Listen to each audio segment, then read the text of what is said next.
Hi JJ. I want to tell you a terrifying story, one that happened to me without even leaving my own home. That's how today's letters begin. And before I read them to you, I want to say this. I hope you're safe right now. I hope your doors are locked, your windows closed, and that the silence around you really does belong to an empty room. Because the people who wrote these stories thought they were safe too. They thought walls, locks, and neighbors would protect them. They were wrong. So as you listen tonight, check behind you once in a while. Don't trust every knock. And never ignore the feeling that something isn't right. Hit the like button, subscribe, and stay close. Because you don't want to miss the next true story when the night goes quiet. Now, let's begin.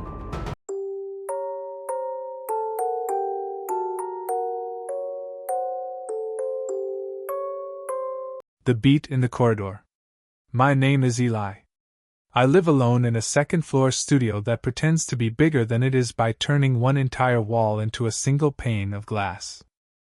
The street below funnels every sound upward, laughter that's a little too loud, fights that end with words no one should keep, the hiss of buses, the wobble of late bikes. And right beneath my window stretches a broad metal marquee, the kind that begs for pigeons in the daytime and invites bad ideas at night. If you leaned over the sidewalk and looked up, you'd see two things: your own warped face in the window, and the easy handholds in the corrugated metal. Any idiot, or any patient stranger, could climb them. I used to think that. Then I forced myself to stop. You can't live with that picture in your head and still sleep. It worked for a while.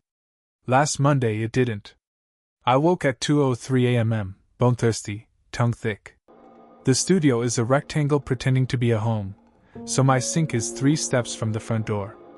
I was filling a glass when I heard it, not voices, not footsteps, the hollow-throated thump, thump, thump of a trap beat. It wasn't coming through a wall. It wasn't bleeding in from the street. It had that empty building echo you only hear in stairwells and long corridors, where sound gets lost then finds you again. I stood with the faucet still running and listened. Looping. Unbroken. Like someone set a phone down, turned the volume to a mean medium, and walked away. I opened my door. Just an inch. Cold air washed over my bare feet. The hallway lights were on their usual half-life, every third bulb dead, every second one flickering like an apology. The music breathed through it, a mechanical heartbeat that didn't care if it woke anyone up. I shut the door and told myself a story, drunk neighbor, timer on a Bluetooth speaker, harmless. I drank my water, lay down, and counted beats instead of sheep. Somewhere after 1,000, the sound and I fell asleep together. At 6:57, the doorbell sawed me in half. Then a second ring. Then fists on wood. I dragged the chain, cracked the door, and saw a crowd where silence should be. 2 cops. My landlord, whose cardigan somehow looked frightened. 3 neighbors in pajama bottoms, one in a robe that insisted on more modesty than it had. But it wasn't the people that made my stomach ice over.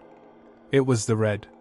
At the far end of the corridor, under the blind window that faces the alley, a stain had been pulled across the paint like a thick brush gone wrong. Not a splash. A smear. Below it, a darker trail on the floor. There was a handprint on the wall at hip height, fingers splayed, the heel dragged down as if someone tried to stand and didn't. The older cop kept his voice level. "Anyone hear anything?" I shook my head because my throat couldn't be trusted. A neighbor said no. Another neighbor said she'd heard music soft for a long time. The cop wrote that down like music means anything. They followed the red backwards, past 4B, past 4A, past me. When they reached my door, one of them glanced at the sill like it had secrets. The landlord went on about liability and cleaning costs. The cops told him to wait. Someone had opened the corridor window in the night. It was still cracked, a thin slice of cold giving the hallway its alibi. The alley below has no cameras. The building's cheapest ones don't face the window. Of course they don't. They took statements. They promised a canvas. They were gentle with their hands and tired in their eyes. When they left, A cleaning crew arrived wearing blue gloves and the practical expression people wear when the job is ugly and the money isn't worth it but the rent is due. They scrubbed until the paint sweated. When they were done, the wall looked cleaner than it ever had. Except it didn't. Not to me. Humans can repaint a surface. The brain repaints nothing. That day I walked to work and back like the hallway had stretched into my bones. The stain was gone, but my eyes still fell to the exact place the handprint had been, the lazy wrist sliding down, grease paint red, the fingers trying to dig into plaster that couldn't hold. Night came early the way it does in a city. Suddenly, the buildings blink and you're inside a mouth. I made tea I didn't want. I watched the window like it owed me money. We think of glass as a wall. It's not. It's a promise. At 1:44 a.m. I woke to silence so loud it sounded like a lie. I lay there, waiting for HVAC moans, for the fridge's low complaint, for a drunk to audition for tragedy beneath my balcony. Instead, the music came back. Low at first, almost under hearing, and then steadier, closer. The same beat. The same one. I could swear the exact patch of synthetic bass. This time, I didn't open the door. I put my eye to the peephole. The corridor fish-eyed into a bent tunnel. Light. Dirty paint. No feet, no legs, no shadow moving past the seams. Still thump, thump, thump. It went on long enough for my heart to set its pace to it. I didn't fall asleep this time. I must have drifted into a painted kind of waking because at 3:06 something popped in the wall, heat or age, and I almost screamed. Morning rinsed the building in the color of milk. I made coffee, didn't drink it, and decided that daylight makes liars of most fears. I was halfway to believing myself when I saw it. On the inside of my window, low and thin where a hand might land if it tested the glass, was a smear. Not big. Not dramatic. Just a ragged crescent, the way oil leaves a memory on water. I wiped it with my sleeve. It lightened and slid, but it didn't leave. I told myself it was me. That at some point my palm had grazed the pane. That at some point I had leaned nearer than I remember. That at some point I had stood at the glass and breathed on it until a shape appeared where a face shouldn't be.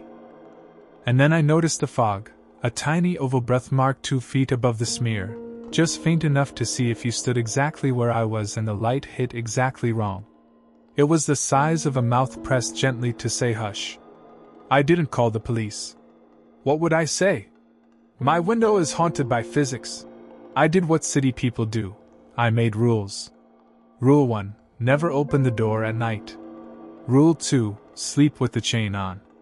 Rule 3. If the music starts, do not go to it. Rule 4. Ignore the window. The building had other rules. Rules painted by past tenants with tape and tiny scratches. Marks I'd never bothered noticing. Now I did. 3 nights later, the beat returned.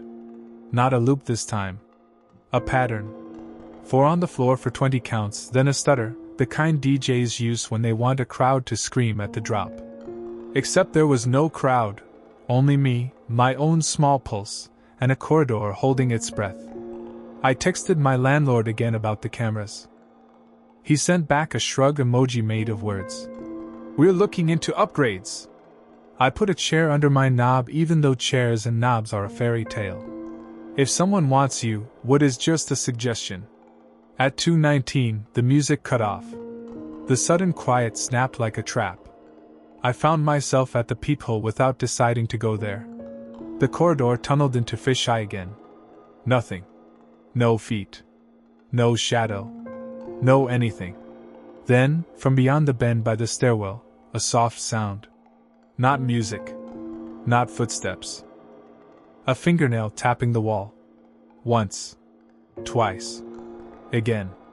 Like someone who'd lost the beat, trying to find it again with bone against paint.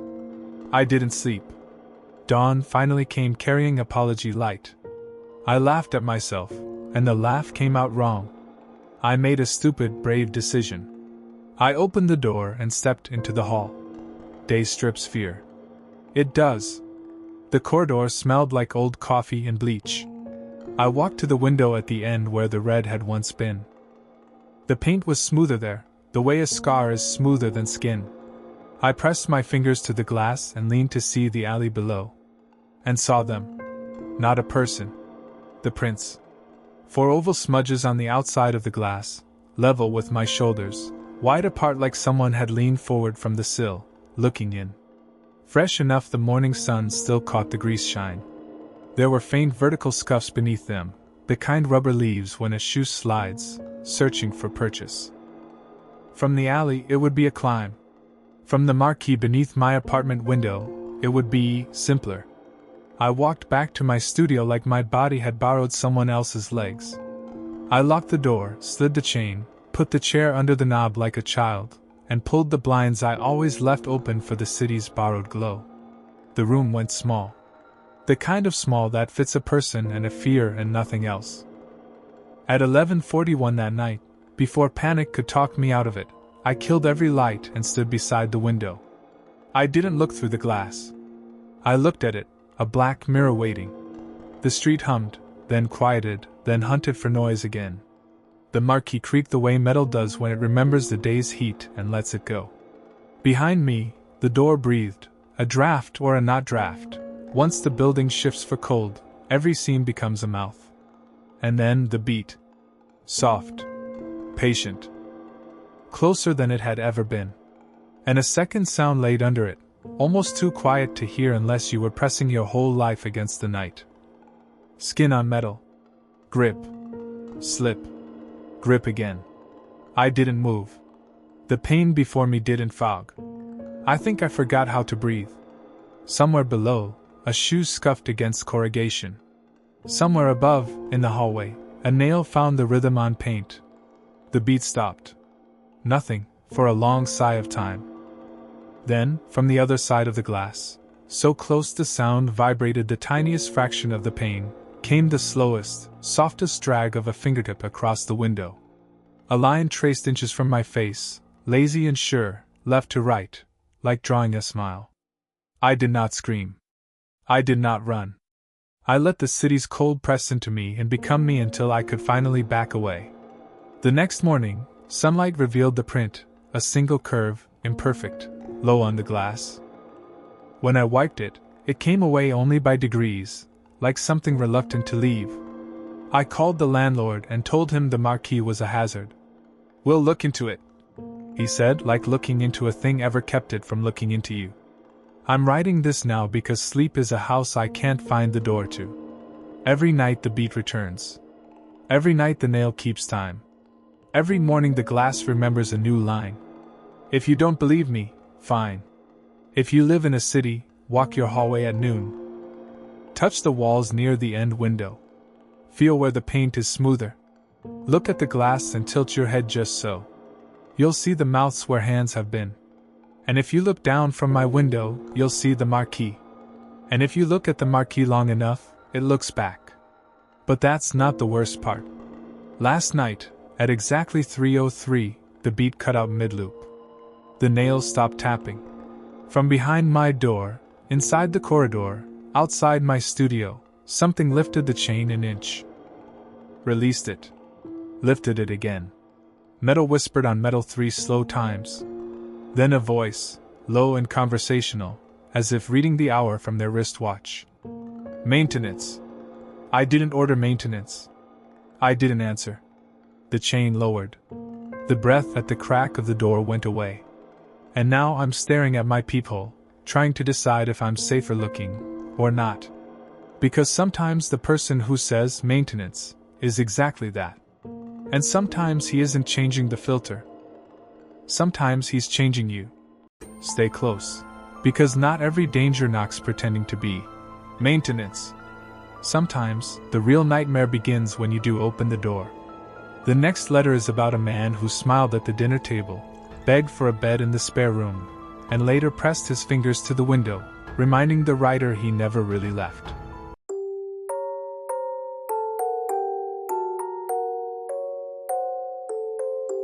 You shouldn't lock me out. I was 19, living in an off-campus apartment with my roommate, Hannah. It wasn't much, 2 bedrooms, cheap carpet, a kitchen that always smelled faintly of grease. But it was freedom. I'd seen him around before. His name was Kiefer. Tall, lean, always hanging around the mailboxes. He seemed shy in a way that could almost be mistaken for sweet. One evening, there was a knock at the door. When I opened it, there he was. He said he was with maintenance, that he needed to check the air filters. It made sense. Students didn't question building staff. I let him in. He smiled, said dinner smelled good. Hannah and I had food on the stove. I don't know why I offered him a plate. Maybe because he looked hungry. Maybe because I didn't want to be rude. We ate. We talked. Harmless. When the movie ended and midnight settled in, I told him I was tired. Hannah had already gone to bed. But Kiefer didn't move. I tried hinting. He ignored it. When I insisted, he put on his shoes with agonizing slowness. Then, as if on cue, he doubled over, groaning. He said he had cramps in both legs, that he couldn't make it up the stairs to his place. His eyes looked wet, pleading. "I can't get home tonight," he whispered. "Please, let me stay." I laughed nervously, offered to call someone for him. He shook his head. Again and again. His gaze lingered on the spare bedroom like he already knew it was there. "No," I said. "You can't." We argued for 10 minutes.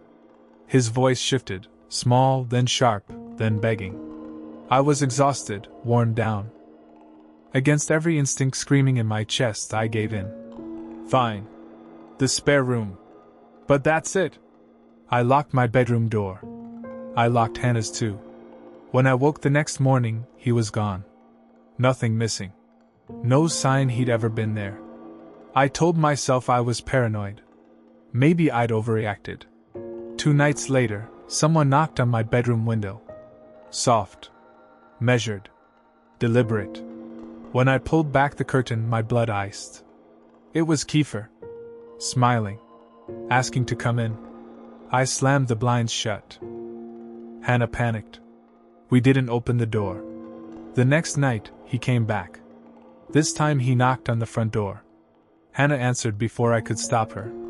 "Is Marissa home?" he asked. "She's asleep," Hannah said. His smile sharpened. "No, she's not," he replied. "I saw her at the window." Every muscle in me froze. He knew. He had been watching. From that moment, everything changed. I stopped walking home alone. I shut my blinds. I jumped at every shadow near the mailboxes. But he didn't stop. Sometimes I'd find cigarette butts under my window. Sometimes I'd hear whistling in the hallway at 3 a.m., the kind of tune that isn't a song, it's just waiting. Once, I caught him crouched by my doorframe, as if he'd been listening. He stood when he saw me, smiled like we were old friends, and whispered, "You shouldn't lock me out. I'm supposed to be here." We reported him to the building. They shrugged. Said he was harmless. Said he was just lonely. But lonely doesn't scratch at your door handle at midnight. Lonely doesn't press his face to your window, fogging the glass. Lonely doesn't whisper your name through the crack beneath your door like a prayer. That winter, I stopped sleeping. Hannah begged me to move, but I had nowhere to go. Every night I locked every bolt, shoved chairs under the knobs, kept the lights on until sunrise. And then came the night I'll never forget. The sound woke me at 2:12. Not a knock. Not a whistle. A slow, steady scrape at my window, like nails dragging across the glass. I pulled back the curtain, and my heart stopped. Kiefer's face. Inches from mine. His smile too wide, his eyes unblinking. And in his hand, a key. My key. He pressed it to the glass, tilted his head, and mouthed the words. "I told you. I belong here." I stumbled back, screaming for Hannah. By the time we both reached the door, the hallway was empty. No footsteps. No sound. The spare key we kept hidden above the doorframe, gone. We moved out the next week. We never told the landlord why. But even now, when I catch myself staring at a window too long, I remember his whisper through the wood. You shouldn't lock me out. Because sometimes, the ones you fear aren't strangers in the street. Sometimes they've already eaten at your table. But doors and windows aren't the only way someone can enter your life. The next story is about a girl who discovered that even when you don't open the door, someone can still find their way inside, straight through the buzzer. Stay with me.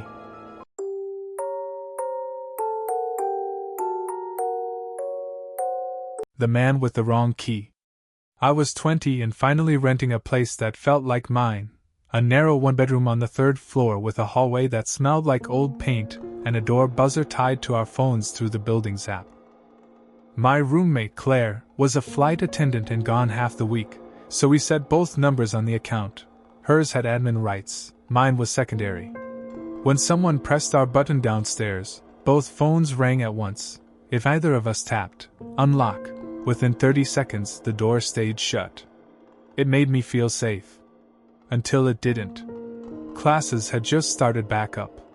That Tuesday, around noon, my phone lit with a missed call from Claire and a text that read, "Don't open for anyone." Some man just buzzed and whispered, "Let me in.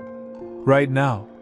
She'd been at the gate between flights, grounded, signal strong, so the call hit her first. She answered, heard the voice, and hung up.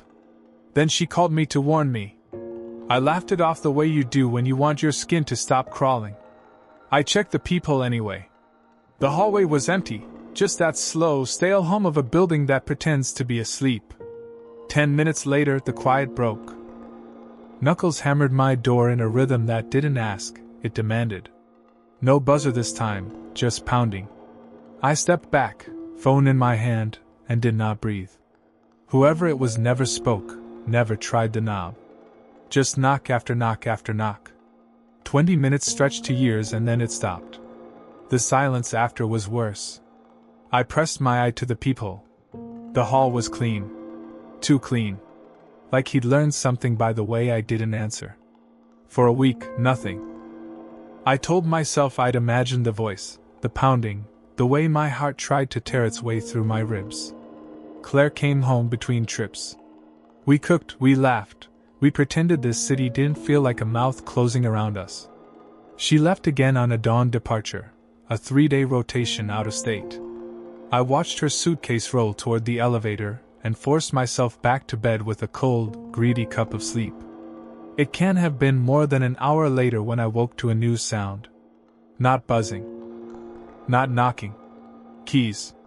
The tiny, polite conversation of metal and metal. I froze. The app hadn't pinged either of us. Claire was already in the air. I could see her last text, a sleepy selfie from the crew bus, time-stamped half an hour earlier. The buzzer doesn't call at 30,000 feet.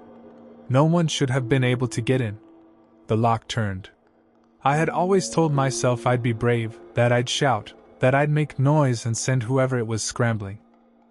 Instead I slid off the bed, eased the door shut, and pressed both hands over my mouth because the sound inside the apartment was a real person's footsteps, hesitant, testing, the way you step into a room you've only seen once.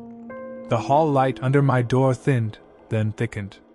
Whoever it was stood just outside my bedroom. The doorknob didn't turn. He just listened. I could hear his breath through the seam, slow, like he was trying to decide something. He moved on. I counted the passes of his shoes across our tiny living room, the soft brush of a jacket against the entry wall, the patient pause at the kitchen where our knives gleamed in the drying rack like an invitation I hadn't thought to hide. I pictured him standing there, head tilted, reading the magnets on our fridge, the flight tags Claire left on the counter like little flags that said we were often alone. Then the door opened again, the one to the hallway, and closed with the gentlest click. I waited full minutes before I could make my hands work the deadbolt, then the knob chain, then every stupid, thin piece of metal the least let me by. When my phone finally found a signal, I texted Claire. She answered from the in-flight Wi-Fi hours later, apologizing and furious, telling me to call the landlord, telling me to call the cops, telling me to get out, now. I filed the report. The super shrugged and said sometimes old tenants don't return keys. He offered to change the cylinder, for a fee. People piggybackin' all the time, he added, like I'd asked for advice on elevators. Don't let anyone follow you. I didn't tell him the part about the breathing. After that morning, the building felt different. The corridor swallowed sound. The elevator mirror made me taller, thinner, not me. I started sliding a chair under the knob whenever I was alone, even though I knew a determined shoulder could turn it to splinters. The app log showed nothing at the hour he entered. No buzz for our unit, no call to either phone. No latch release, no unlock ping. Someone either had a copy of the key or slipped in behind a tenant and chose us. That meant one of two things: he had a key, or he had patience.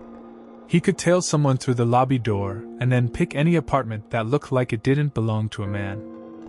2 nights later, the buzzer app finally did ring. Both phones, mine on the nightstand, Claire's somewhere over Ohio. The timer counted down. I answered and said, "Hello?" And a low voice rushed up the line like a draft through an old chimney. "Open," he whispered. "Not please. Not the apartment number." Just that one word, bone dry and close to the mic. I hung up. He buzzed again. The timer blinked. "Open," he said, the same way you'd say sit to a dog you were teaching not to bite. I killed the call and texted the super. No answer. I texted a neighbor I barely knew from the mailboxes, asked if she'd heard anyone in the hall. "No," she sent back. "Everything's quiet." The buzzer stopped. I thought I'd won. 5 minutes later, the pounding started, the same as before. No bell, no voice, just the sound of someone's patience finally running out. My throat closed, but my body remembered what to do. I slid the chair under the knob. I put my feet on the floor, because beds are for prey. I moved into the bathroom and locked that door too, dumb token that it was. The hammering ended as suddenly as it started. Then, as if to prove a point, my doorknob jiggled once. Soft. Testing. The way you tap a sleeping shoulder. I called the non-emergency line from the tub. By the time the officers arrived, the hallway was an empty throat. They took my statement and wrote neat things in small boxes and told me, with tired cop faces, to keep my doors locked and not to let anyone in. I wanted to ask them how, exactly, I was supposed to prevent someone who already had a key. I didn't. I nodded and watched their shoes leave. I started keeping a list taped inside the cabinet, things that moved when I hadn't moved them. A magnet turned upside down, the dish towel tied slightly different, an extra ring of condensation on the coffee table I didn't remember making. I hated the list. I also couldn't stop. The last night I spent in that apartment began with rain and ended with the kind of silence that hums. At 2:14 a.m., the buzzer app pinged once and then died, a ghost tap, no number, no log. I got up anyway. I stood at the peephole and stared at an empty hall until my eyes watered. When I turned away, the light under the door dimmed. Someone had stepped between the motion sensors and the bulb. Something light touched the wood. At first I thought it was a fingertip, then I realized the sound was coming from higher up. Metal. A key rolling slow over the face of the lock. A soft laugh. Not loud enough to carry. Loud enough to live in my head. I didn't sleep. I watched the door until a gray stain of morning bled through the blinds. I packed with sunrise. I called a friend with the truck. I left most of what I owned behind. Cheap things, easy to replace, easier not to carry past the threshold where I'd felt someone breathe. Claire signed the lease break remotely, swore at our super, sent me heart emojis from a cramped jump seat over Nebraska. "We'll find somewhere else," she promised. "Somewhere with a doorman. Somewhere with light." We did. But some sounds travel with you. I still hear keys when pipes settle. I still catch myself checking the App Store log before I get in the shower, looking for calls that never came. I still wake at 2 a.m., feeling watched and have to tell myself there's no thin strip of light under this door, no shadow moving on the other side. And I learned something I wish I didn't know. You can follow all the rules, 2-factor locks, split buzzer access, no strangers on the line, and still have a stranger standing in your living room deciding whether to try your bedroom door. Locks mean comfort. Keys mean intent. And sometimes, when you finally run, the streets aren't kinder. Because there are men who don't need keys, or buzzer codes, or even your address. They only need your footsteps in a crowded shop aisle to fall in beside you and say, very softly, "Hey, do you remember me?" But sometimes, danger doesn't walk through your door at all. Sometimes it follows you out into the street, step after step, aisle after aisle, until you realize politeness isn't just dangerous. It's deadly. Stay close.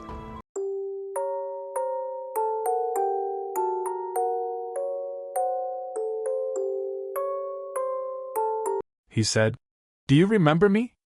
I spent 3 years at university in London, and by the time my final semester came, I already knew my neighborhood was bad.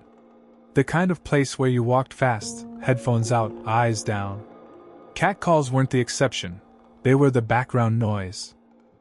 And creeps with phones in their hands took pictures of girls like it was a sport. It wore you down, but I thought I'd learn how to handle it. That day, I almost didn't leave my flat. My chest was tight, my skin crawling with that irrational kind of dread I usually chalked up to anxiety. If I listened to every bad feeling, I'd never step outside. So I forced myself out the door, dressed plain, jeans, baggy hoodie, no makeup. Invisible, I thought. Safe. 5 minutes later, he was behind me. "Excuse me," he called. His voice was too close, too eager. I ignored him. In London, that's usually enough. People give up when you don't bite. But his footsteps didn't fade. They fell in rhythm with mine, quickening when I quickened, slowing when I slowed. "Come on," he said louder now. "I'm just trying to talk to you." My pulse spiked. I crossed the street, hoping traffic would cut him off. He crossed too. His excuses turned into demands. I ducked into a corner shop, clinging to the hope that cameras, staff, and other people would make him peel away. He followed me inside. I pulled out my phone, texting my dad across the country, "Call me now." He did, and I put the line to my ear like a lifeline. I told him quietly, "It's happening again." Our code for "I'm being followed." My dad tried to stay calm, telling me to breathe, asking me where I was. I pretended to look at bottles of soda while the man hovered at the end of the aisle, pretending to. His hood was up, face half hidden, but I could feel his eyes. He disappeared for a moment. Relief nearly made me drop the phone, until he reappeared in the next aisle, closer now, holding a box of donuts like a prop. "Lend me 20?" he asked. His voice was sharp, rehearsed. "No," I snapped, louder than I meant to. My whole body shook. He looked almost offended, then stormed off like I'd been rude. I didn't believe it. I stayed frozen until I had to move, scanning every corner of the shop. By the time I reached the third aisle, he was there again, closer than ever, grinning. "What do you want?" I hissed. My voice cracked, but I forced the anger through it. "Leave me alone." He flinched, played hurt, then backed away. "God, fine. I was just trying to be nice." He left. Or pretended to. I circled the store 3 more times before daring to check out. Through the glass, I saw him still outside, pacing, waiting. I waited until his head turned, then ran for the tube station. My dad stayed on the line the entire time. My chest burned from holding in the scream I wanted to let out. A week later, same day, same class, I left my building again. My nerves told me not to, but routine has a way of dulling fear. The street was gray, wet from last night's rain. And then I heard it. "Hey! Do you remember me?" I froze. It was him. The same hood, the same smile curling like smoke. "Go away," I snapped, but my voice broke. He didn't look offended this time. He looked entertained. "I'm just walking this way too," he said, his grin widening. He fell into step beside me, his shoulder brushing mine every few paces. I tried to speed up. He matched me. I tried to stop. He stopped too, that grin locked on like a hook. "Why won't you talk to me?" he asked softly. "Don't you like talking to people?" Every word made the air colder. My chest felt like glass. I spotted a security guard near a music venue down the street. Without thinking, I veered hard toward him. The man finally slowed, smirking. "Fine," he said, voice like gravel. "You don't want to be friends." I didn't answer. I couldn't. Later, my friends convinced me to file a report. The police took notes and promised to follow up. They never did.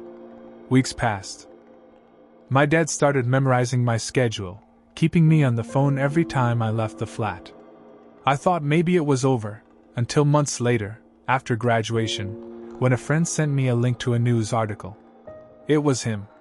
His face, bare without the glasses this time. Arrested for assaulting other students in the same area.